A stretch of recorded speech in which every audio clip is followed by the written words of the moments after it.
one of the workshops is one of the ones that I gained the most from, and that was talking about positive and negative words that are associated with disability.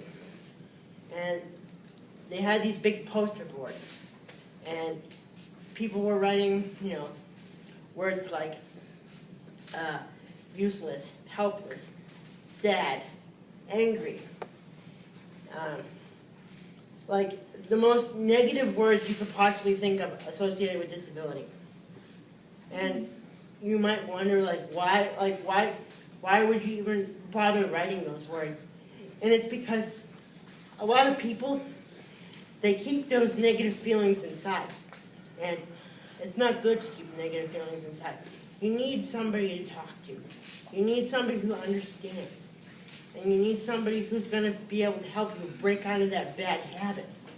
And a lot of people don't have that. They don't have somebody they can go to and, help them get rid of these negative feelings. But this was a safe environment, and everybody was doing it. And the ultimate goal of that workshop was to have all these positive and negative words, but we were only writing the positive words on the wall. And then, so we were throwing away all the negativity. And then they were putting all the positive words on the wall. And then we all got rocks, like little pebbles. And the pebbles were associated with a positive word. So you pick one of the positive words from the list. And then every time you look at the pebble, think of that positive word. And you think of your experience at the leadership forum. And you think of all these positive kids. And you think of all these positive people that are trying to help you be successful. And you reflect on that experience every time you hold a rock. And you know that there are people out there just like you who are going through the same thing. And it's okay to be vulnerable about that kind of stuff. It's okay to put yourself out there and admit that you have those feelings, because everybody does. With or without a disability, everybody has things that they struggle with. So nobody should feel bad about admitting something that's hard for them. Nobody should feel bad about that. And that workshop was about gaining that perspective. So that's what it was about. And that was probably my favorite experience about last week. So it was pretty great.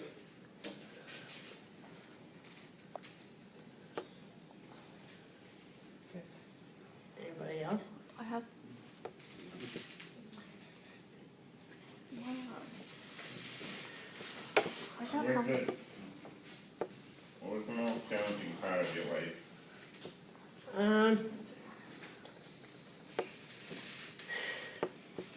A challenging part of my life. And surprisingly, probably has nothing to do with my disability. Probably the most challenging part of my life was this past 2 years. Because when something like that happens, when somebody is taken away from you, especially somebody as close to me as my brother is a symbol of strength for me. He's a physical and emotional and mental symbol of strength for me. And when something like that happens, you don't really have a lot of faith in humanity anymore. But I didn't have, when you go through something like that, you have no choice but to move forward. And when you go through something like that, you never expect to have to come up with the strength to do it. But when you're put in a situation and you have to do it, you have to come up with the strength because there's no alternative. And like I said, it took me a long time to figure out something good that came out of that whole experience. But almost 2 years later, I finally figured out something good that came out of that negative. And it's just about not taking anything for granted and having that better perspective on life. Because so many people just keep going and going and they get caught up in like the everyday flow of life, and they never take a step back. And then they never take that breather. Sometimes you gotta just take a breather and appreciate where you are, and then you gotta keep going. Because you have to stay positive. And the good thing that came out of the whole experience was that I just got a better perspective on life, and I just appreciate everything so much more now.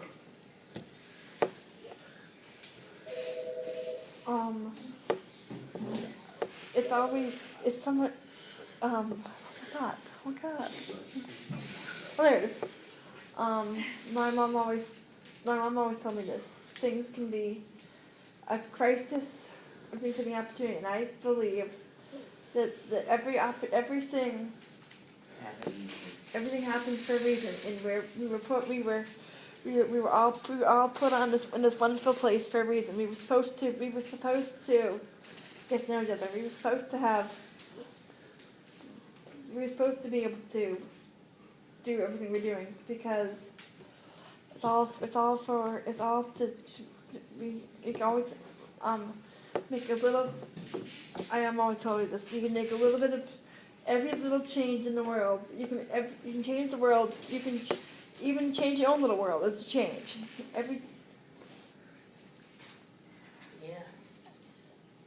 Yeah. And you know what?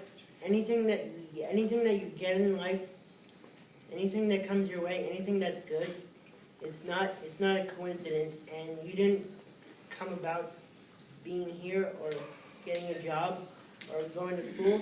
That's not an accident. You didn't get that by being lucky, because you earned it. Everything you get in life, you have to earn it. And it's not luck, it's not coincidence. If I get a job tomorrow, it's not going to be because I got lucky. It's going to be because I earned it. And same thing goes for everybody in here. Everything you get in your life is because you earned it. And it's a great feeling to be able to know that you earned something. And does anybody know what Wednesday is? Hump day. Yes. But what does anybody know what's special about this Wednesday? No. No. What is it? This Wednesday is 25th anniversary Of the 80 day. of the Americans with Disabilities Act. I knew that. So us as a disabled community have been able to do what we've been doing for the past 25 years is because of everybody who's been advocating for our rights as disabled people. So there's going to be a huge celebration at 11 a.m. on the Common. Everybody's going to be on the Boston Common celebrating the 25th anniversary of the ADA. And I'm going to be there. So if any of you guys want to come down, it's going to be from 11 to 3 on Wednesday. And I think that it's going to be one of the most profound experiences of my short life, because the Americans with Disabilities Act helps everybody, regardless of ability, and it makes it possible for us to do anything we want. Yes. We've made a lot of progress, but still have a long way to go. So Yeah. where is that meeting? It's Wednesday from 11 to 3. On the Boston Common, Mary. Thank you. A long way to go. We've come along, but we've still a long way to go. Yeah, but you remember what I said before? Sometimes you gotta take a step back and appreciate how far people are. Yes, we have come a long way. There's accessibility on trains, and there's accessibility on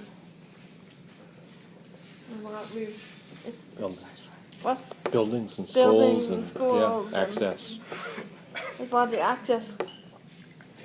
Me? Yeah, you see it again.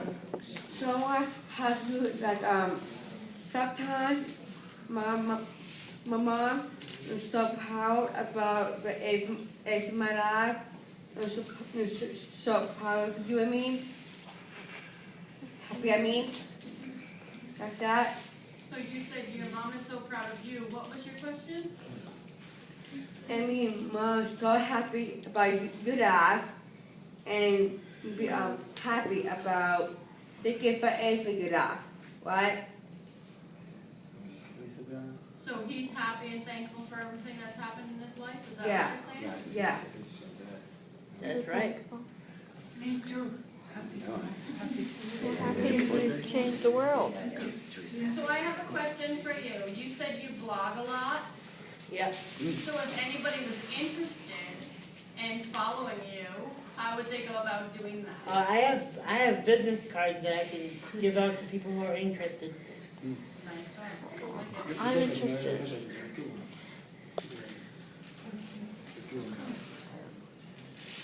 Yes, Stephen? You have right next to me the question. What? You have a question? Yeah, I think we have a question right in the front here, though. Yep. Okay, I have had said that I have, like this is baby, like you. Yeah, said that. She's Down syndrome. Yeah, that's it. I had disability. Like to help people, help. You want to And you change ask that? for help.